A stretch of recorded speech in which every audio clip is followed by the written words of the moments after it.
Now I am going to brief you on how you can boost your training skills with the 12 steps, so you can conduct your next training session with more confidence and success. Here's a breakdown of the 12 steps I outlined, highlighting their importance in conducting a successful training session with some examples. Welcome everyone to my channel. I'm excited to delve into a crucial aspect of your professional journey, being a trainer. Today's video focuses on empowering trainers, how it truly enhances your skills. Our aim is to unlock and nurture your inner trainer. I will equip you with the necessary tools to effectively conduct training sessions and workshops with confidence, leaving a lasting impact and achieving success. Beyond the lecture, the trainer's transformation. Becoming a masterful trainer is a journey, not a destination. It requires a shift from simply conveying knowledge, like a lecturer, to facilitating a powerful learning experience. Your role is to guide and tap into the collective wisdom of the room, empowering participants to forge deep understanding and actionable skills. The pillars of effective training. Here are the cornerstones that will transform you from an instructor to an inspirational trainer. 1. Be a learner. A trainer is not the source of all knowledge but a person who will listen, guide and suggest rather than direct. 2. The lifelong learner. A trainer is not a know-it-all, but rather a curious facilitator. Listen actively to your participants, offer thought-provoking questions, and guide them to discover solutions and build upon existing knowledge. 3. Unleashing the collective genius. Every participant brings a wealth of experience, knowledge, and unique perspectives. Trust their capabilities and create an environment where everyone feels comfortable sharing their insights. This is where true learning explodes. 4. Confidence through connection. Self-awareness, openness, and respect are the keys to fostering a supportive atmosphere. When participants feel safe and valued, they're more likely to actively engage and contribute their valuable perspectives. 5. Preparation is power. Master your subject matter, know your audience, and be intimately familiar with your curriculum. Clearly define learning objectives and ensure your activities directly connect to them. 6. Embrace the flow. The best-laid plans can sometimes shift. Be flexible and adaptable. Read the room and be prepared to adjust your methods to cater to the specific needs of your participants. Remember, you're not just delivering a training session, you're igniting a learning journey. With these principles as your guide, you'll empower your participants to not just acquire knowledge, but to transform it into real-world action and lasting success. The purpose of any training session. To determine the kind of speech you need to deliver, you need to define the purpose of the training session. Often, when people need inspiration, they will either turn to a motivational speaker or attend a seminar. A motivational speaker needs to quickly establish rapport and credibility.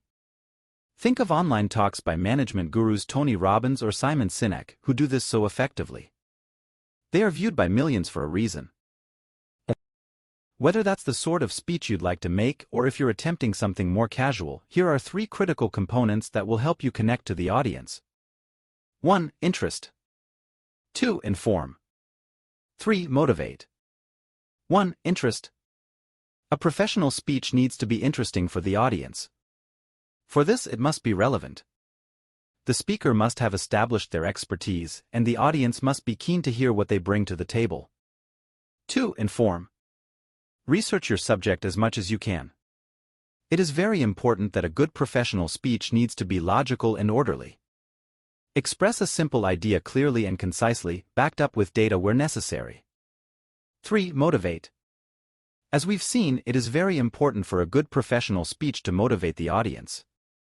It is not just about wizardry with words, it's also about content. What do you want the audience to take away from the talk?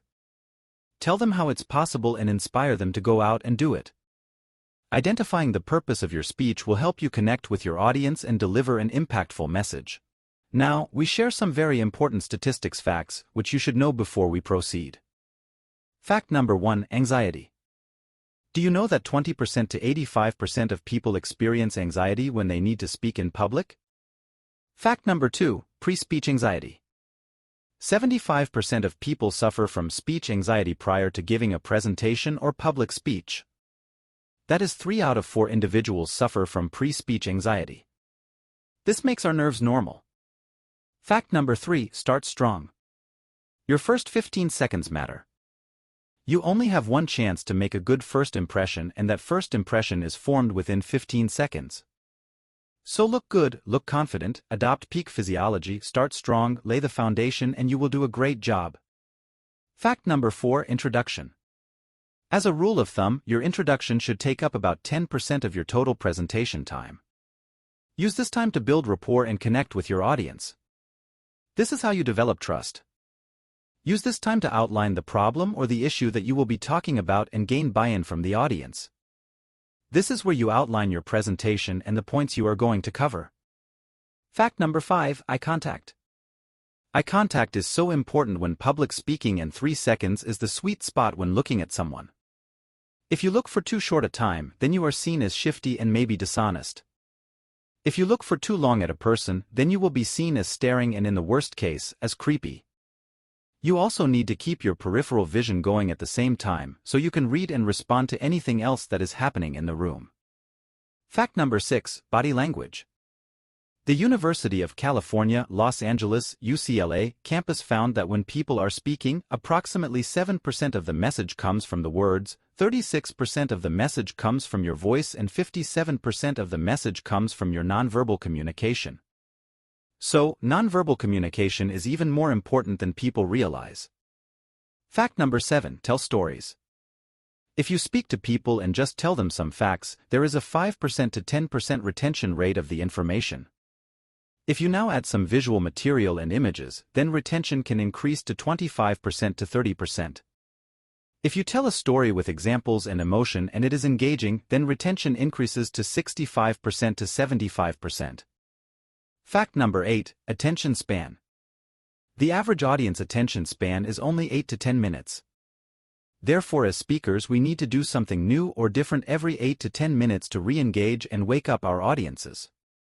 Tell them some information, bring up or draw a visual, ask them to think about it or apply it to their situation, and then ask them to share that with the person next door or to the whole group.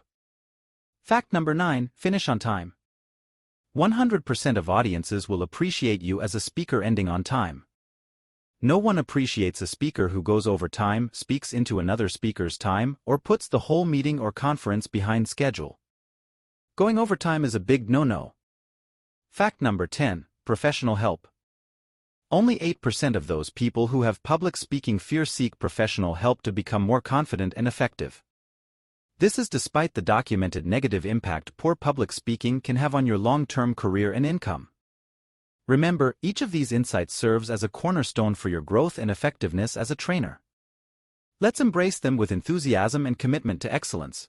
Effective visual presentations are a cornerstone of successful training sessions, enabling trainers to engage, educate, and empower their audience. By adhering to the essential do's and don'ts of visual presentations, trainers can elevate their communication skills, enhance audience understanding, and establish credibility. These guidelines not only ensure clarity and professionalism but also foster active participation and retention among learners. Let's delve into why these do's and don'ts are crucial for trainers looking to excel in their roles and make a lasting impact on their trainees. First, we discuss trainer do's. 1. Ensure visibility. Make sure the details of your presentation are easily visible from all areas of the room, preventing eye strain for your audience. 2. Keep it simple. Use simple and uncluttered visuals, with one image demonstrating one concept or message. 3. Select professional-looking images. Ensure the images used are high quality and relevant to your audience, enhancing your credibility and professionalism. 4. Proofread. Avoid spelling mistakes and poor quality images, as they can negatively impact your credibility and professionalism. 5. Choose relevant visual aids. Use images that resonate with your audience, making your presentation more engaging and relatable. 6. Be concise. Keep visual aids brief and avoid spending too much time on each slide, maintaining your audience's attention. 7. Use charts and graphs. Present numerical information in a clear and concise manner, enhancing understanding and engagement. 8. Use a laser pointer. Direct the audience's attention to specific parts of an image or graphic, ensuring clarity and focus. Now, we discuss what trainers don't do. 1. Avoid turning your back. Always face your audience when explaining visual aids, maintaining a connection and preventing distractions. 2. Avoid reading from visuals. If the audience can read what you are saying, there is no need for them to listen to your speech. 3. Limit messages per slide. Avoid placing multiple messages on one slide, as it can confuse the audience and detract from your key points. 4. Limit color and font usage. Overuse of color or different fonts can distract the audience and detract from the overall message. 5. Explain visual aids. Assume that your images are not self-explanatory and provide context and explanation, enhancing understanding and engagement. 6. Avoid excessive laser pointer movement. Waving the laser pointer around can be distracting and make it difficult for the audience to keep up with your speech. 7. Avoid listing information. Make a point with each slide rather than simply listing information to maintain audience engagement and understanding. In addition to these points, it's important to stay up to date with the latest research and studies on effective presentation techniques. For example, a study by the University of Texas found that using visuals can improve learning and retention by up to 400%. Additionally, a study by Prezi found that presentations using visual aids are 43% more persuasive than those without. By incorporating these latest findings, trainers can further enhance their presentation skills and empower their audience. Now I am going to brief you on how you can boost your training skills with the 12 steps, so you can conduct your next training session with more confidence and success. Here's a breakdown of the 12 steps I outlined, highlighting their importance in conducting a successful training session with some examples. Step 1. Welcoming and greeting the audience. Sets a positive tone, makes participants feel valued, and creates a sense of community. Example. 1. Good morning, ladies and gentlemen. It is an honor to have the opportunity to address such a distinguished audience. 2. Hello or hi everyone. Thanks for coming. 3. Hello, everyone. I would like, first of all, to thank the organizers of this meeting for inviting me here today. 4. Good morning everyone and welcome to my presentation. First of all, let me thank you all for coming here today. Step 2. Introducing yourself. Establishes your credibility and expertise, helps participants connect with you as the trainer. Example. 1. I would like to quickly introduce myself. 2. My name is. I have been a freelance trainer for over a decade. 3. For those of you who don't know me already, my name is Preston Smith. And I'm responsible for. 4. Let me introduce myself. My name is Preston Smith, a seasoned business leader in the world of beauty products. 5. Let me start by saying a few words about my own background. Over the course of my career, I have helped 5 startup beauty brands become top-tier brands in the international market. Step 3. Saying what your topic or title or subject is. Clearly communicates what the training is about and sets expectations. Example. 1. In my presentation I would like to report on. Or. I'm here today to present. 2. Explaining why your topic is relevant for your audience. 3. Today's topic is of particular interest to those of you who. Or. My talk is particularly relevant to those of you who. 4. By the end of this talk you will be familiar with. 5. I'm looking forward to talking with you today about presentation skills, your topic. 6. What I'd like to present to you today is. 7. As you can see on the screen, our topic today is. 8. The subject or focus or topic or title of my presentation or talk or speech is. In this talk, I or we would like to concentrate on. Step 4. Explaining why your topic is relevant for your audience. Grabs attention, demonstrates the value proposition of the training, and motivates participants to learn. Example. 1. By the end of this talk you will be familiar with. 2. Today's topic is of particular interest to those of you who. 3. My talk is particularly relevant to those of you who. Step 5. Stating your purpose or objective. Provides a clear roadmap for the session, keeps everyone focused on achieving specific learning outcomes. Example. 1. This talk is designed to act as a springboard for discussion. 2. This morning I'm going to be talking to you about.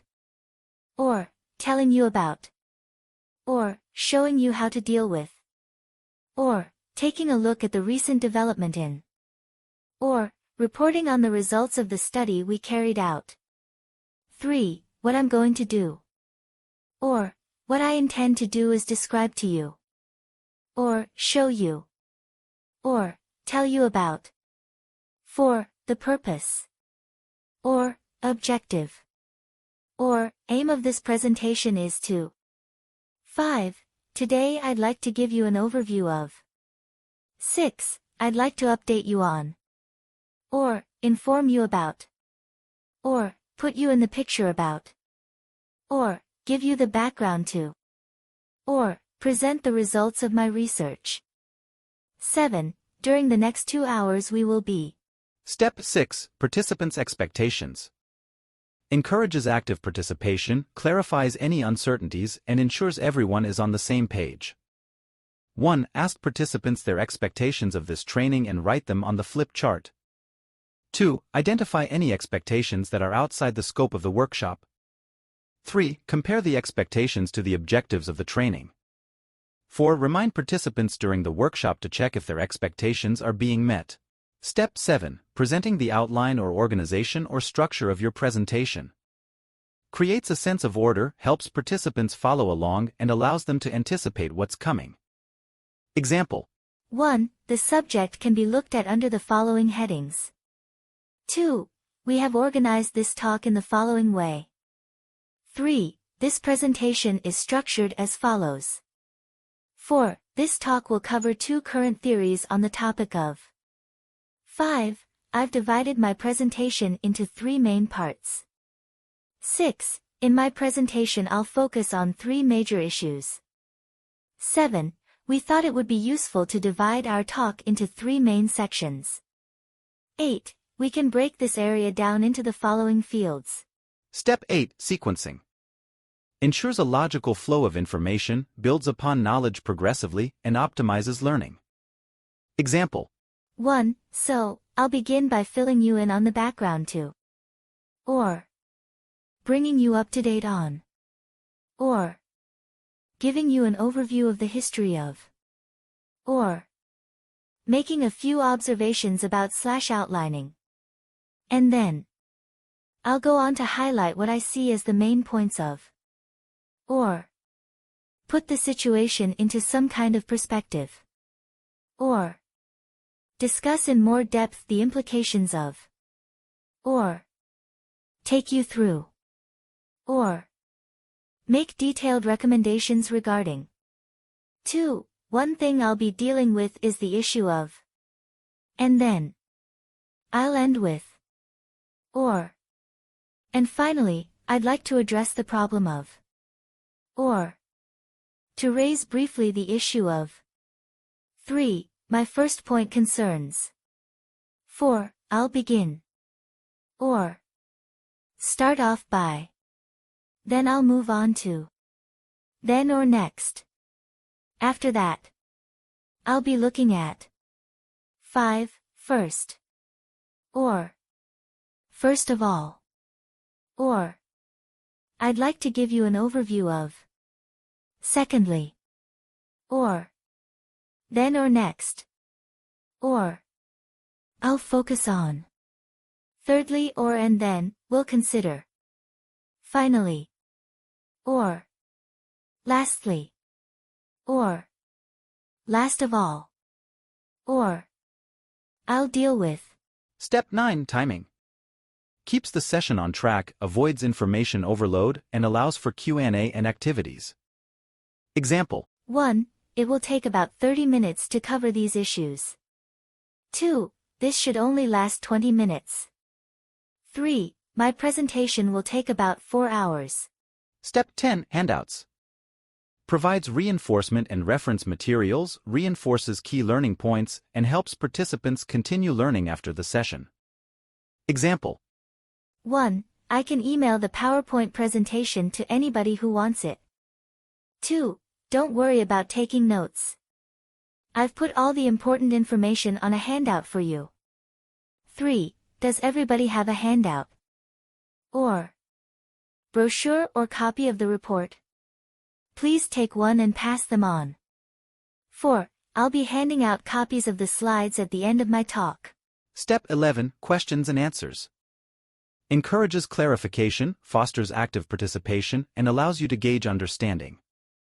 Example. 1. If you don't mind, we'll leave questions till the end. 2. There will be time for questions after my presentation.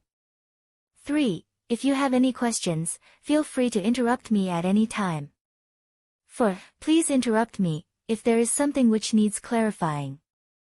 Otherwise, there'll be time for discussion at the end.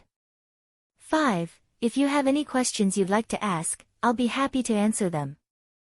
A. Inviting questions. Example. 1. We just have time for a few questions. 2. And now I'll be happy to answer any questions you may have. 3. Are there any questions? 4. If you have any questions, I'd be pleased to answer them.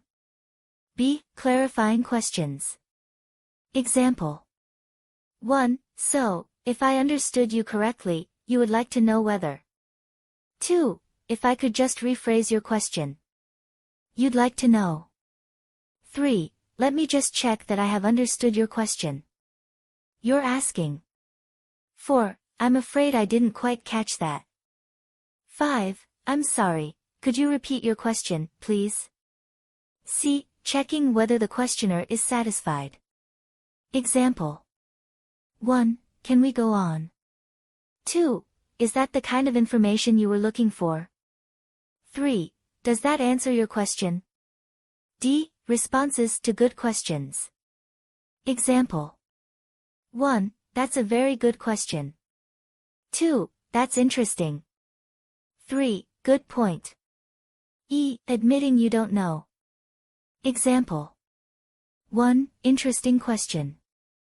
What do you think? 2. Sorry, that's not my field. But I'm sure Peter Bolt Form's sales department could answer your question. 3. I'm afraid I don't have that information with me. 4. Sorry, I don't know that off the top of my head. 5. I'm afraid I'm not in a position to answer that question at the moment. 6. I'm afraid I don't know the answer to your question, but I'll try to find out for you. F. Responses to irrelevant questions. Example. 1. That's not really my field. 2. I'm afraid I don't see the connection. 3. Well, I think that goes beyond the scope of my expertise/presentation. 4. To be honest, I think that raises a different issue. G. Negative responses to questions. Example. 1. Hopefully not. 2. I don't think/believe so. 3. Not quite. 4. Not necessarily. 5. Not as a rule. H. Hedging, not saying yes or no. Example. 1. Not if we can help it. 2. To some extent. 3. It depends. 4. On the whole, yes. I. Postponing questions. Example. 1. Perhaps we could go over this after the presentation. 2. I'd prefer to answer your question in the course of my presentation. 3. If you don't mind, I'll deal with/come back to this point later in my presentation. 4. Can we get back to this point a bit later? 5. Would you mind waiting until the question and answer session at the end? J. Closing discussion time. Example. 1. So if there are no further questions, I guess. 2. I'll finish there. Thank you very much. 3. I think we have time for one more question.